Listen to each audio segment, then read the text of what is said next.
Good morning wastage. So ಇವತ್ತು video ಮಾಡಲಿಕ್ಕೆ ಕಾರಣ ಏನಪ್ಪ ಅಂದರೆ ನಮ್ಮ ವೆಸ್ಟೇಜ್ ಕಂಪನಿಯ ಹಸಿರು ಸೊಪ್ಪು ಮತ್ತು ಸಂತೂರ್ ಸೊಪ್ಪಿಗೆ ಯಾವ ಥರ ಡಿಫ್ರೆಂಟ್ ಇರುತ್ತೆ ಅಂತ ಹೇಳಿ ಒಂದು ವಿಡಿಯೋ ಮಾಡಲಿಕ್ಕೆ ಹೋಗ್ತಾ ಇದ್ದೀನಿ.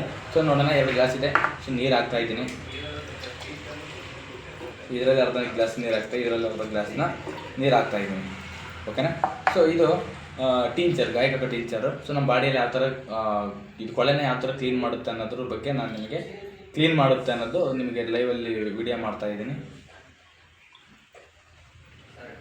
ನೋಡ್ರಿ, ಕಾಣ್ತಾ ಇದೆಯಾ? ಓಕೆ. ಇದು ಸಂತೂರ್ ಸೊಪ್ಪು ಅಂದ್ರಲ್ಲ ಹಾಕೋಣ, ನಮ್ಮ ಸೊಪ್ಪು ಅಂದ್ರಲ್ಲ ಹಾಕೋಣ. ಈ ಕಡೆ ಇದರಲ್ಲಿ ನಮ್ಮ ಇದು ಸಂತೂರ್ ಸೊಪ್ಪು ಕೆಮಿಕಲ್.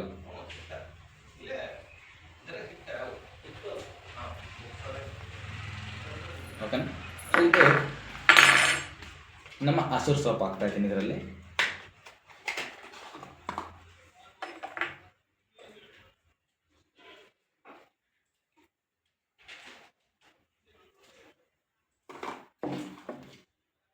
ಒಂದೆರಡು ರೌಂಡ್ ಇದನ್ನು ತಿರುಗಿಸ್ತೀನಿ.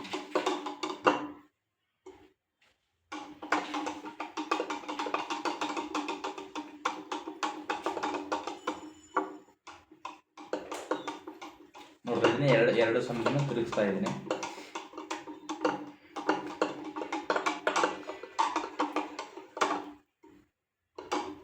ಇದರಲ್ಲಿ ಸಂತೂರ್ ಸೊಪ್ಪು ಹಾಕಿದ್ದೀನಿ. ಇದು ನಮ್ಮ ಬ್ರ್ಯಾಂಡ್ ಹಸಿರು ಸೊಪ್ಪು ಹಾಕಿ ಮಿಕ್ಸ್ ಮಾಡಿಬಿಟ್ಟು ತಿರುಗ್ತಾ ಇದ್ದೀನಿ.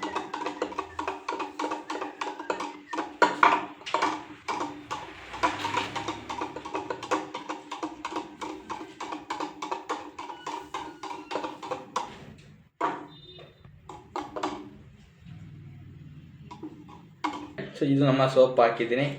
ಎರಡನ್ನೂ ಸಮೇತ ಮಿಕ್ಸ್ ಮಾಡಿದ್ದೀನಿ ಆಲ್ರೆಡಿ. ಇದಕ್ಕೂ ಟೀಚರ್ ಹಾಕಿದ್ದೆ, ಇದಕ್ಕೂ ಟೀಚರ್ ಹಾಕಿದ್ದೆ. ಎರಡು ಮಿಕ್ಸ್ ಮಾಡಿದ್ದು, ಎರಡು ತಿರುಗಿಸಿದೆ. ನೋಡಿರಿ, ನಮ್ಮ ಸೋಪ್ ಯಾವ ಥರ ಟೀಚರ್ನ ಕ್ಲೀನ್ ಮಾಡುತ್ತೆ, ಬಟ್ ಸಂತೂರ್ ಸೋಪು ಇದು ಹೆಂಗಿದ್ದು ಅದೇ ಥರ ಇದೆ. ನೋಡಿರಿ, ಇನ್ನೊಂದು ಟೈಮು ತಿರುಗಿಸ್ತೀನಿ, ಕ್ಲೀನ್ ಆಗ್ತಿಲ್ಲ. ಬಟ್ ನಮ್ಮ ಸೋಪು ಟೀಚರ್ ಹಾಕಿದ್ರು ಸಮೇತ ಫುಲ್ಲು ನಮ್ಮ ಬಾಡಿಯಲ್ಲಿ ಇರ್ತಕ್ಕಂಥದ್ದು ಯಾವುದೇ ಥರ ಇದ್ರೂ ಸಮೇತ ಕ್ಲೀನ್ ಮಾಡುತ್ತೆ. ಮತ್ತು ಇದು ಸೋಪು ಏನೇನು ಬರುತ್ತೆ ಅಂದರೆ ನಿಮ್ಮದು ಚರ್ಮ ಸಮಸ್ಯೆ ಆಗಿರ್ಬೋದು, ಮತ್ತು ಕರೆಸಿಬ್ಬೆ, ಬೆಳೆ ಸಿಬ್ಬೆ ಆಗಿರ್ಬೋದು, ಪಿಂಪಲ್ಸ್ ಆಗಿರ್ಬೋದು, ತುಂಬ ಚೆನ್ನಾಗಿರುತ್ತೆ, ತುಂಬ ಕೋಲ್ಡ್ ಇರುತ್ತೆ. ಬಟ್ ಇದು ಸಂತೂರ್ ಸೋಪು 2 ಬಳಸೋದು ಒಂದೇ. ನಮ್ಮ ಸೋಪು ಬಳಸೋದು ಒಂದೇ ಆಗಿರುತ್ತೆ. ಯಾರು ಈ ವಿಡಿಯೋ ನೋಡ್ತಿರ್ತಾರೋ ಲೈಕ್ ಮಾಡಿ, ಶೇರ್ ಮಾಡಿ, ಸಬ್ಸ್ಕ್ರೈಬ್ ಮಾಡಿ ಅಂತ ಹೇಳ್ತಾ thank you. Wish you wealth.